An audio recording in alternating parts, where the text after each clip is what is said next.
Hi everyone, it's Jo Huey here, and I guess everybody's talking about coronavirus and how it's affecting everybody, how we're not expecting it, how people are losing their businesses or finding themselves in a really difficult financial situation, and it's obviously created a lot of fear in people and a lot of anxiety.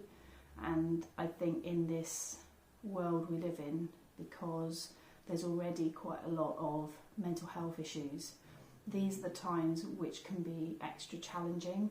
And I think that if we're in a place where we've got some resilience and some coping strategies and some ways to manage what's going on, then I guess it makes it a little bit easier for those of you that have got those tools. But for those of you that haven't and are really struggling, I hope that you find the support that you need, because there is so many people out there, and I truly believe that this situation we find ourselves in, there is going to be some good stuff out of this, and I think we need to focus on that. I hope, like many others, it's going to bring people together. I hope that it's going to maybe make us more appreciative of what we've got, what's important to us and what's not. Maybe we'll have more conversations. Maybe we will get creative and learn different ways of doing things, because we've got these limitations that are on our lives at the moment. How many times do we use technology when we could actually reach out to someone and connect on a more face-to-face level, or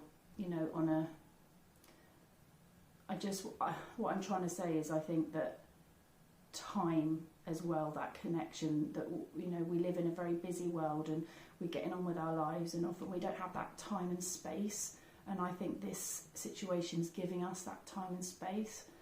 And I hope that for people that are living in really difficult situations, like families of alcoholics, and it's already a difficult situation, having space and time away from that environment is a godsend and is a lifesaver. And so for those people that are being told they can't go out of their house and they have to live in this situation, and it is gonna be really challenging, and that's an understatement. I think it's going to be difficult for the drinker as well as the rest of the family. And I think again we can make use of that time where we can get out for an hour, and we should definitely do that. Whether where you live has got some space that you can separate yourself to keep yourself safe, that would be a really good idea. But ultimately there's no easy fix here, and we have to find the best way, and there's not going to be anyone that can do a video and tell you what is the best thing for you. If we look at situations where we give advice to friends and we say to them, you should do this, you should do that, it's really easy for people on the outside to say, but unless you're living in that situation, no one really knows. So I just want people to know that I'm here. If you need to talk, if you want to do a Zoom call, we can do that online. Anything that you need, I'm here for. Just to chat, just to listen, any thoughts or ideas you might want. Sometimes it's just nice, isn't it, to reach out and connect with people. So I know that we will all get through this. How that's going to look when we get out the other end, I don't know. Nobody knows. But for me, I've tried to limit the amount of information that's coming in, and I suggest you do the same if you're finding this very overwhelming.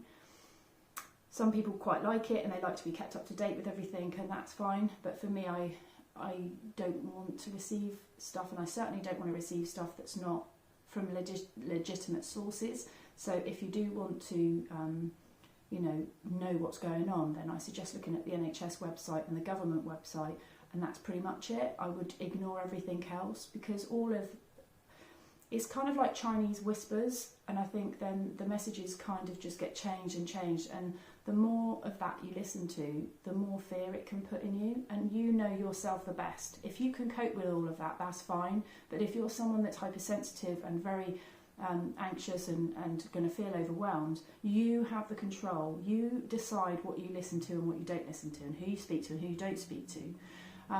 I've actually told friends and family don't send me stuff, I'm not interested, I don't want to receive it, because otherwise it becomes like your whole life and your whole focus, and then anything else that you used to do just seems to dissipate and disappear, and you just think, well, what did I do before this came along?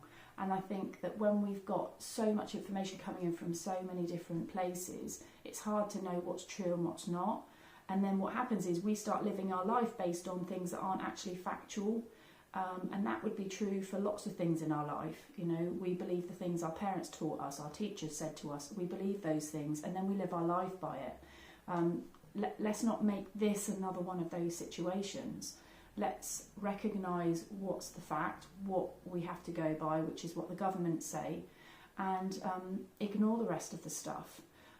We don't know what people are prepared to do to help us. So if you're worried about money or food or who's going to look after your kids, all that kind of thing, you know, all we need to do sometimes is reach out and ask for help, and then other people might be able to help us.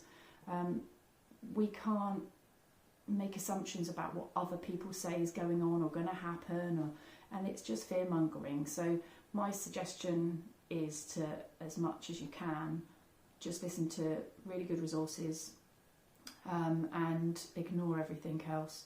Don't even, like, if you're scrolling on your social media, just scroll past it, or avoid going on it as much as you can, or set yourself some time where you're going to just do it in the morning and then at the end of the day or something like that, whatever works for you. So yeah, that's kind of all I wanted to say, really. Hopefully you will get some peace from this at some stage and turn the situation into a positive. What can you get out of it? How can this situation help you? Maybe actually you need some time and space, and this situation's forcing you to have that. So take care of yourselves and reach out if you need support. Take care. Bye.